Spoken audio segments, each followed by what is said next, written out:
There are 7.4 billion human beings on Earth. All of them have three basic needs: food, clothes, and shelter. Just keep shelter and clothes aside. We will focus on food. We are low on food because the land has become low fertile due to the high level of pollution, and the pollution is increasing due to wastage. So first of all, the question arises: what is waste? Next slide, please. Waste is unwanted or unusable substance which we cannot reuse or which is discarded after its primary use. This is waste. I just searched it on Google and got this answer. But I think all the wastes can be classified into two main groups: process waste and material waste. Process waste. The wastage of resources during the processing of materials such as energy or water, labor. This type of wastages are included in process waste. You can reduce this wastage by just managing or using updated technologies.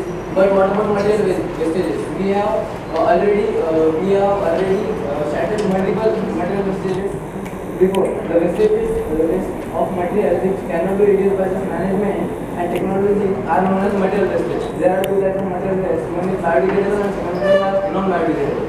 Biodegradable wastes are those which will degrade over aging and don't cause any harm to environment. But what about non-biodegradable? There are three gases and companies which we can trap in and just convert them into compounds to use them. Second one, materials. Many manufacturing companies just throw their material chips out of the company and don't recycle them. But what about collecting them and sending back to foundry where they can be again molded into new material blocks? And the major problem, plastics. We don't have enough new technology to recycle plastics at higher rate. The first process will be pyrolysis. Pyrolysis is the process of converting any plastic material or plastic blends into fuel, in which 80% of the plastic will be converted into fuel, 20% hot gases will be exerted, and some amount of charcoal will be exerted. Second one, photon reactivity. Gathering plastics is very hard to collect. Then photon reactivity. Every plastic group will retain their specified color when it comes in contact with light. This segment is fitting right now as a carbon source. You can use every plastic as a carbon source while refining or recycling scrap steel. Heat compression for thermoset material cannot be recycled. You can use heat compression, means just apply some amount of heat and compress them to the desired shape as benches in gardens, sites for children or anything. Energy recovery. Every material can recover energy. Plastics are used for heat recovery. When you burn coal, you will get 26 joules of energy, but when you burn plastic, you will get 46 joules of energy. So plastics are very good source of energy also. Energy. Next slide, please. 3 R's: reuse, recycle, and recover. You can reuse broken plastic materials, everything. You can repair them and reuse. Recycle. You can. Okay. Conclusion: don't consider waste as a waste. Equal to raw material for something. You just have to do one side.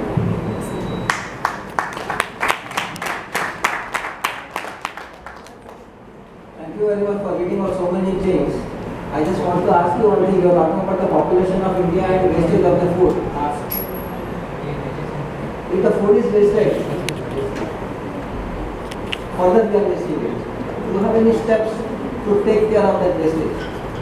Sir, हाँ हाँ no problem. पहली बार English में बोलो product में नहीं ठीक है, no problem.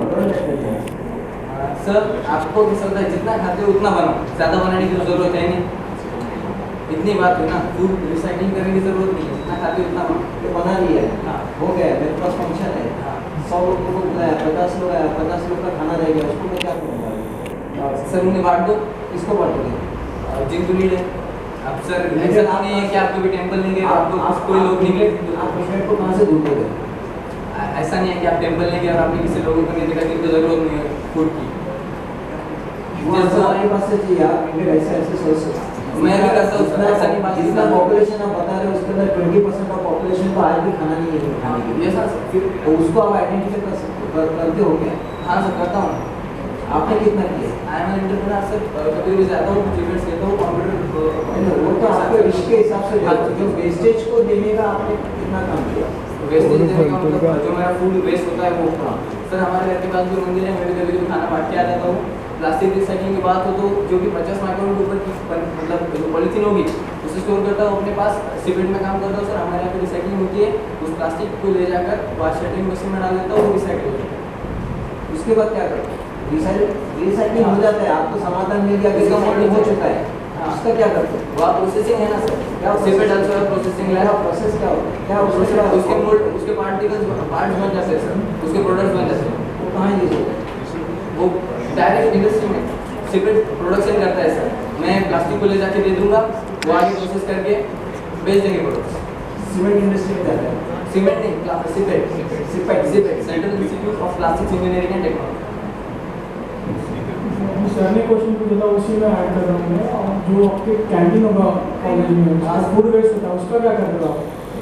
Sir canteen की फूड का वहाँ पे तो वेस्ट ज़्यादा होगा, हाँ सर, वहाँ पे स्टेप्स लिया है आपने? कुछ सोचा है कि वो तो sir next to you can think best possible solution arrange things. Sir मैंने अब तक मतलब उस लेवल पे तो बात नहीं की, खुद से ट्राई करता हूँ सर। हमारा कैंटीन बहुत बड़ा है, बहुत सारे लोग हैं, एवरीवन मतलब ये सोचता नहीं है कि मतलब चीज़ों को बढ़ाना चाहिए या फिर बांटना चाहिए, तो मैं सबकी सोचते नहीं करता। हेलो, हाँ सर। आपने अभी बताया कि आप जो रिप्रोसेस करके प्लास्टिक जो है सीपेट में जाके देते हो। सीपेट ये इंस्टीट्यूट ऐसा है क्या कि कोई भी उसको ला के देता है, प्लास्टिक को ले लेते हैं? Student, I am a student. Okay, so they won't accept from outside. Sir वो रॉ मटेरियल पे ही डील करते हैं, उनके पास रॉ मटेरियल होता है, वो प्रोसेस करके प्रोडक्ट्स बना देंगे। आपने ऐसा बताया कि सीपेट के स्टूडेंट है करके, आपको ये ट्रेनिंग दिया जाता है कि जो प्लास्टिक वेस्ट है उसका क्या बनाना चाहिए, ऐसा कुछ ट्रेनिंग दिया है आपको? प्लास्टिक वेस्ट हर बार सर थर्ड ईयर जैसे स्टूडेंट आता है उनको प्लास्टिक वेस्ट के बारे में थोड़ा मतलब ये करना पड़ता है, एक मतलब कम से कम मटेरियल में क्या प्रोडक्ट डिजाइन कर सकते हो और उसका मोल्ड बनाना पड़ता है हमें। वो तो वर्जिन मटेरियल होगा, हाँ, वेस्टेज मटेरियल, या वेस्टेज का भी होता है, डीपीडी वालों को वेस्टेज का होता है, हमें वर्जिन मटेरियल का होता है। उसमें से आपने कितना सजेशन किसको दिया है?